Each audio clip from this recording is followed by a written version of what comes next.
नमस्कार मित्रांनो, हा व्हिडिओ आपला मूळ हा जो इथे विषय दिसत आहे त्याचा पार्ट 2 आहे.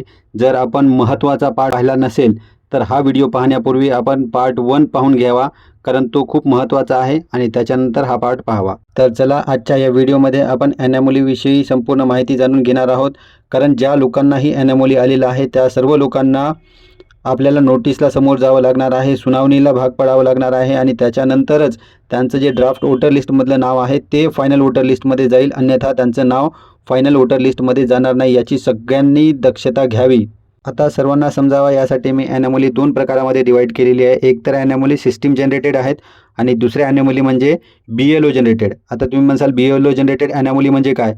तर BLO जनरेटेड ॲनोमली म्हणजे ASDD कॅटेगरीमधील लोक. ASDD म्हणजे absentee, shifted, dead or duplicate voters. ह्या कॅटेगरीतील लोकांना कुठलीही नोटीस येणार नाही किंवा त्यांना सुनावणीसाठी समोर जावं लागणार नाही आहे. ऑब्वियस गोष्ट आहे, कारण ते तिथे नाही आहेच.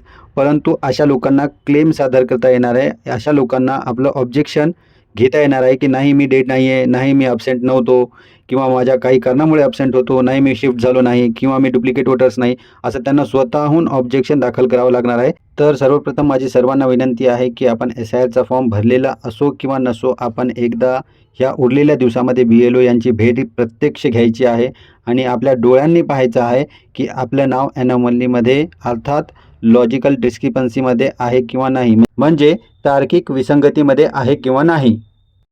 विशेष म्हणजे ज्या लोकांनीही ऑनलाईन पद्धतीने इनॉमरेशन फॉर्म भरलेला आहे, ज्यांनी आपला SIRचा फॉर्म ऑनलाईन भरला आहे, त्या सर्वांनी तर खास करून BLO यांच्याशी भेट घ्यावीच. कारण त्यांना ऑनलाईन फॉर्म भरताना हे कळत नाही की त्यांचा फॉर्म हा ॲनोमलीमध्ये आहे किंवा नाही. ते डायरेक्टली फोनवर संपर्कसुद्धा करू शकतात, परंतु माझी खास करून विनंती आहे की आपण फोनवर संपर्क न करता प्रत्यक्षात जाऊन BLO यांची भेट घ्यावी व त्यांच्या फोनवर जो BLO ॲप आहे त्याच्यामध्ये एकदा चेक करून पाहावे, तुमचा जो फॉर्म आहे तो ॲनोमलीच्या कोणत्या तरी कॅटेगरीमध्ये आला आहे का ते पाहून घ्यावे.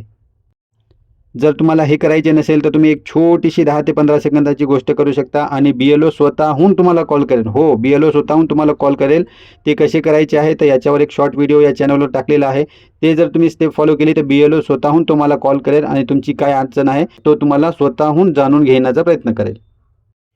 आता या सर्वामध्ये माझी एक खंत अशी आहे की BLO यांची जशी ट्रेनिंग व्हायला पाहिजे होती तशी ट्रेनिंग झालेली नाही आणि त्याच्यामुळे बऱ्याच लोकांना अडचणी निर्माण होत आहेत. ॲनोमली कशी दूर करायची अजूनही बऱ्याचशा BLO लोकांना व्यवस्थित माहीत नाही, परंतु माझ्या मते त्यांची काहीच चूक नाही. खरं तर माझा 100 ते 200 BLO यांच्याशी चांगला संपर्क आणि परिचय आहे. ते सारे BLO आणि महाराष्ट्रातील सर्वच BLO खूप चांगलं काम करत आहेत.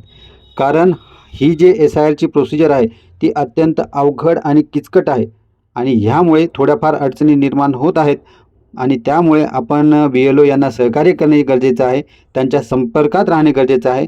कारण हे महत्त्वाचं गोष्ट आहे. कारण ॲनोमली दूर करण्याचं जे काही काम आहे फक्त ते BLO यांच्याच हातात आहे. ही गोष्ट लक्षात घ्या. आपण कोणत्याही प्रकारे ऑनलाईनवर, ऑफलाईनवर कोणत्याही प्रकारे आपण स्वतःहून हे ॲनोमली दूर करू शकत नाही. याच्यामध्ये तुम्हाला BLO यांच्याशी संपर्क करावाच लागेल आणि त्यांच्याच हाताने हे तुम्हाला ॲनोमली दूर करता येणार आहे. परंतु मित्रांनो, ही गोष्ट लक्षात घ्या की जसं तुम्हाला BLO यांच्यासोबत संपर्क करणं हे तुमचं कर्तव्य आहे, मी सांगत आहे, तसंच BLO यांचंही कर्तव्य आहे की जेव्हा तुम्ही त्यांच्याकडे जाल तर तुम्हाला व्यवस्थित माहिती दाखवणे, तुम्हाला सर्व गोष्टी समजून सांगणे आणि तुमच्या जे काही अडचणी आहे त्यांना सॉल्व करणे. जर ते असं करत नसतील तर तुम्ही त्यांच्याविरुद्ध कंप्लेंटसुद्धा करू शकता. चला तर आपण पुढे पाहूया की आपण BLO यांना भेटल्याच्या नंतर आपण BLO ॲपमध्ये जाऊन कशा प्रकारे आपलं नाव ॲनोमलीमध्ये आहे किंवा नाही हे कशा प्रकारे पाहू शकतो. BLO यांच्या ॲपमध्ये गेल्याच्या नंतर पहा मित्रांनो, खाली तुम्हाला एक लॉजिकल डिस्क्रिपन्सी म्हणून एक टॅब दिसेल. त्याच्यामध्ये तुम्हाला जायचं आहे आणि तिथे गेल्याच्या नंतर तुम्हाला तुमचा जो फॉर्म आहे इनॉमरेशन फॉर्म त्याला एकतर स्कॅन करायचा आहे किंवा तुमचा एपिक नंबर टाकायचा आहे किंवा तुमचं नाव टाकून तिथे सर्च करायचं आहे. अशा प्रकारे सर्च केल्याच्या नंतर जर तुम्हाला तुमचं खाली नाव दिसलं नाही तर तुमचं खूप खूप अभिनंदन, कारण तुम्हाला आता चिंता करायची गरज नाही. तुम्हाला कुठलीही नोटीस येणार नाही, तुम्हाला कुठलीही कागदपत्र द्यायची नाही आणि तुमचं जे नाव आहे ते फायनल वोटर लिस्टमध्ये निश्चित झालेलं आहे. परंतु जर का तुमचं नाव सर्च केल्याच्या नंतर खाली दिसत असेल तर ही गोष्ट फिक्स आहे की तुमचं नाव ॲनोमलीमध्ये आहे. मग आता तुम्हाला काय करायचं आहे, त्याच्या खाली व्ह्यू डिटेल्सवर तुम्हाला क्लिक करायचं आहे आणि व्ह्यू डिटेल्समध्ये क्लिक केल्याच्यानंतर आपल्याला तिथे दिसेल की आपल्या नावामध्ये किंवा आपल्याशी संबंधित ॲनोमली कोणती आहे. आता ॲनोमलीचे काही प्रकार आहेत ते आपण पुढे पाहणारच आहोत, परंतु मी आताच इथे सांगतो की ॲनोमली कोणत्याही प्रकारचे असू द्या, तुम्हाला जर लक्षात आलं की माझ्याशी संबंधित काही ॲनोमली यामध्ये आलेली आहे, तर तुम्ही BLO यांच्याकडे बसून तिथेच फक्त 20 ते 30 सेकंदात तुमची ॲनोमली दूर करू शकता. जवळपास सर्व प्रकारच्या ॲनोमली जे आहेत त्या BLO यांच्याकडे बसूनच फक्त 20 ते 30 सेकंदात दूर होऊ शकतात. ही गोष्ट लक्षात घ्या. आता तुम्ही ही प्रक्रिया फोनवरही BLO यांच्यासोबत संपर्क करून घेऊ शकता, परंतु माझं असं मत आहे की तुम्ही BLO यांच्याकडे स्वतः जाऊन बसावे आणि स्वतः हे पाहून त्यांच्याकडून करून घ्यावे.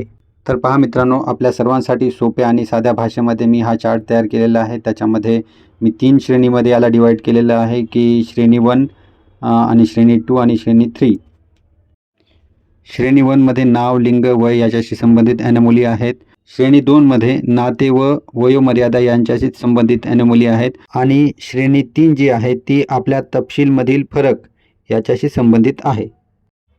त्यापुढे मी कोणत्या प्रकारची ॲनोमली आहे, त्याचा ॲनोमलीचा प्रकार तिथे दिलेला आहे आणि कोणते कागदपत्र आपल्याला आवश्यक असणार आहे ही ॲनोमली दूर करण्यासाठी हे सुद्धा दिलेलं आहे. परंतु मित्रांनो, हे कागदपत्रापेक्षा आपल्याला काही गोष्टी मी सांगणार आहे जेणेकरून आपल्याला BLO यांच्यापाशी बसूनच आपण ही ॲनोमली दूर करू शकतो. चला, तर सर्वप्रथम आपण पाहूया पहिली श्रेणी, ज्याच्यामध्ये नाव, लिंग आणि वय याच्याशी संबंधित काही विसंगती असतील तर ते आहेत. खरं तर या कॅटेगरीमध्ये खूप कमी लोक येतात, कारण ज्यांचं पूर्णतःच नाव बदललेलं असेल, ज्यांच्या वयामध्ये खूप मोठी तफावत असेल किंवा ज्यांचं लिंग बदललेलं असेल त्या लोकांनाच या कॅटेगरीमध्ये टाकलेलं आहे. अशा लोकांनी काय करायचं आहे की जे आपल्याला 12 कागदपत्र आहेत जे निवडणूक आयोगाने दिलेली आहेत, त्या 12पैकी एक कोणतेही कागद आपल्याला याच्यामध्ये पुरावा म्हणून BLOकडे यांच्याकडेच आताच देऊन टाकायचा आहे. BLO तुमचा हा डॉक्युमेंट घेतील आणि तुमच्या फॉर्मला परत एकदा रिसबमिट करतील आणि शक्य आहे की तुमची ॲनोमली तुमची कायमची निघून जाईल. दुसरी जी कॅटेगरी, दुसरी जी श्रेणी आहे मित्रांनो, याच्यामध्ये बरेचसे लोक येत आहेत ज्यामध्ये नातेसंबंध आणि वयोमर्यादा याच्यातील काही फरक असेल, त्यामुळे आपल्याला ही ॲनोमली येत आहे. हे कसं सोडवायचं याचा खूप सरळ आणि साधा एक मार्ग आहे. याच्यामध्ये पहिला प्रकार जो आहे, जर आई वडील आणि जो मतदाता आहे याच्या वयातलं अंतर 15पेक्षा कमी येत असेल तर त्यांनी काय करायचं आहे, आपल्या वडिलासोबत मॅपिंग असेल तर आईसोबत चेंज करायचं, आईसोबत मॅपिंग असेल तर वडिलासोबत करायचं, तर ही विसंगती निघून जाईल. त्यानंतर 3 नंबरचा जो मुद्दा आहे त्याच्यामध्येही तेच आहे. जर आपल्या वयाचं अंतर 50पेक्षा जास्त असेल तर त्यालाही आपण काय करायचं आहे की आपल्याला मॅपिंग चेंज करायची आहे. मॅपिंग चेंज केली तर हा प्रॉब्लेम सॉल्व्ह होऊन जाईल. मुद्दा क्रमांक 4मध्ये तेच आहे. आजी आजोबा व नात नातू यांच्या वयातील जे अंतर आहे 40पेक्षा कमी येत असेल तरी आपल्याला तेच करायचं आहे. आजी आजोबा यांचं जे मॅपिंग आहे ते बदलून आपल्याला आजीचं असेल तर आजोबाचं जोडायचं आहे किंवा मग आई वडिलाचं जोडायचं आहे. एकदा मॅपिंग चेंज करून पाहायचं आहे, ते तुमची ॲनोमली सहज निघून जाणार आहे. यामधील मुद्दा क्रमांक 5मध्ये एकाच कुटुंबातील भावांमध्ये मोठा वयोमर्यादेचा फरक आढळला असेल तरी ही ॲनोमली येते. यासाठी काय करायचं आहे, आपल्याला यामध्ये एकदा चेक करायचं आहे की आपण कोणत्या भावाचं जी वय आहे हे इनॉमरेशन फॉर्ममध्ये चूक टाकलेलं आहे. ज्याही भावाचं वय चूक टाकलेलं आहे त्याची आपण दुरुस्ती करून घ्यायची. ॲटोमॅटिक आपली ही जी ॲनोमली हे दूर होऊन जाणार आहे. त्यानंतरचं जे आहे, मागील व विद्यमान यादीतील वयोमर्यादेतील फरक जे की अविश्वसनीय आहे. म्हणजे मागच्या 2002मध्ये आपलं वय समजा 40 असेल आणि आता 2026मध्ये ते वय आपलं 70-80 येत आहे, तर याच्यामध्ये खूप सारे डिफरन्स येत आहे जे की सिस्टीम ग्राह्य धरत नाही. तर अशा वेळेस आपल्याला वयाचं जे प्रमाणपत्र आहे ते सादर करायचं आहे किंवा आपल्या इनॉमरेशन फॉर्ममध्ये जी काही चूक झालेली आहे त्याला दुरुस्त करायची आहे. कदाचित आपण इनॉमरेशन फॉर्ममध्ये चुकीची डेट ऑफ बर्थ टाकलेली असेल सध्या, तर त्याला एकदा व्यवस्थित दुरुस्त करून घ्यायचे तर आपली ॲनोमली निघून जाईल. किंवा मग असंही असू शकतं की 2002मध्ये आपलं वय चुकलेलं होतं, 2002मध्ये आपलं वय जास्त होतं, 60 वर्ष होतं, ते 60चं चुकून 40 टाकण्यात आलेलं आहे आणि त्याच्यामुळे आता वयाची तफावत दिसत आहे. तर अशा वेळेला आपल्याला काय करावं लागेल की पंचनामा करावा लागेल. ठीक आहे, आणि हा पंचनामा काय आहे तर मी पुढे व्हिडिओमध्ये सांगणारच आहे. पहा, त्यानंतर 7 नंबरची कॅटेगरी आहे ज्याच्यामध्ये सांगितलेले सध्या वडिलांशी संबंध जोडलेले परंतु मागील SIRमध्ये आईशी संबंध जोडलेले होते. पहा, मागील SIRमध्ये जर आईशी संबंध जोडलेले होते आणि आता वडिलांशी जोडलेले आहे, तर याचं आपल्याला कारण सांगायचं आहे. ह्यानंतर 8 नंबरची जी कॅटेगरी आहे, 8 नंबरचा जो मुद्दा आहे त्याच्यामध्ये पहा, सध्या वडिलांशी संबंध जोडलेले परंतु मागील यादीमध्ये जोडीदाराशी म्हणजे आपली पती पत्नी यांच्यासोबत संबंध जोडलेले असतील त्यांनाही ॲनोमलीमध्ये टाकलेलं आहे. त्यांनाही साधारण एक पंचनामा करायचा आहे आणि तो अपलोड करून द्यायचा आहे. पंचनामा अपलोड केला की आपली ही ॲनोमलीसुद्धा निघून जाणार आहे. त्यानंतर सर्वात महत्त्वाची श्रेणी आहे ती म्हणजे श्रेणी क्रमांक 3. याच्यामध्ये सगळ्यात जास्त लोक या श्रेणीमध्ये परेशान आहेत आणि सर्वात जास्त लोक याच श्रेणीमध्ये येत आहेत. यापैकी पहा 9व्या नंबरचा जो मुद्दा आहे त्याच्यामध्ये एकाच व्यक्तीला 3 पेक्षा जास्त लोक आपले वडील किंवा आपली आई म्हणून ग्राह्य धरत असतील, इनॉमिनेशन फॉर्ममध्ये दाखवत असतील, तर अशा वेळेस ही ॲनोमली येते. तर अशा वेळेस आपल्याला काय करायचं आहे, 3 पेक्षा जास्त लोक झाले असतील तर त्यांनी उर्वरित लोकांनी आपल्या आईऐवजी वडील, वडीलऐवजी आई किंवा आई वडिलाऐवजी आजी किंवा आजोबा यांच्याशी मॅपिंग करायचं आहे. तुमची ही ॲनोमली सहज निघून जाणार आहे. आता यामध्ये 10 नंबरची जी कॅटेगरी आहे याच्यामध्ये विद्यमान यादी व मागील SIR मधील पालकाच्या तपशिलातील फरक हा सगळ्यात मोठा प्रॉब्लेम सर्वांसोबत आहे की आपल्या आई वडिलाचं नाव थोडंसं चेंज झालेलं आहे, अधिक तर आपल्या वडिलाचं नाव चेंज झालेलं आहे. अशा वेळेस काय करायचं आहे, आपल्याला अनमॅप करायचं आहे आणि अनमॅप करून आपल्या वडिलाऐवजी आपल्याला आईसोबत मॅप करायचं आहे. जर तसंही होत नसेल, तसंही शक्य नसेल तर आपल्या आजीसोबत किंवा आपल्या आजोबासोबत आपल्याला मॅपिंग करून घ्यायची आहे. ती जर आपण मॅपिंग केली तर आपल्या ह्या ॲनोमलीमध्ये आपलं नाव सहज निघून जाणार आहे. आणि सगळ्यात जास्त लोक याच ॲनोमलीमध्ये परेशान आहे.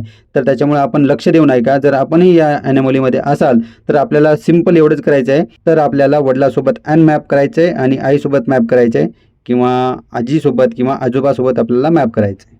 आता मुद्दा क्रमांक 11 जो आहे हा तोच सांगतोय. इथे फक्त पालकांच्या ऐवजी वडिलांचं नाव घेतलेलं आहे. म्हणजे वडिलाच्या नावामध्ये फरक असेल तरी आपल्याला काय करायचं आहे, आईसोबत मॅप करायचं आहे किंवा आजी आजोबासोबत मॅप करायचं आहे, वडिलांना अनमॅप करून.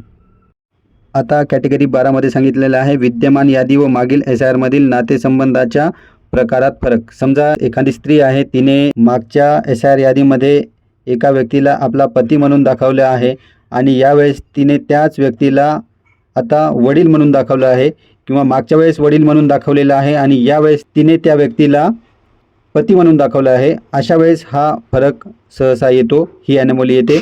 अशा वेळेस आपल्याला काय करायचं आहे, अनमॅप करायचं आहे आणि सेल्फ प्रोजेनीमध्ये त्या व्यक्तीला परत एकदा ॲड करायचं आहे. आपली ही ॲनोमली दूर होऊन जाईल. यानंतर मित्रांनो कॅटेगरी 13 जी आहे याच्यामध्येही जे 10 आणि 11मध्ये ज्याप्रमाणे मी माहिती सांगितली आहे त्याप्रमाणे जर आपल्याला नातेवाईकाच्या नावामध्ये काही फरक असेल तर आपल्याला परत एकदा काय करायचं आहे, आपल्याला अनमॅप करायचं आहे आणि दुसऱ्यासोबत मॅप करायचं आहे.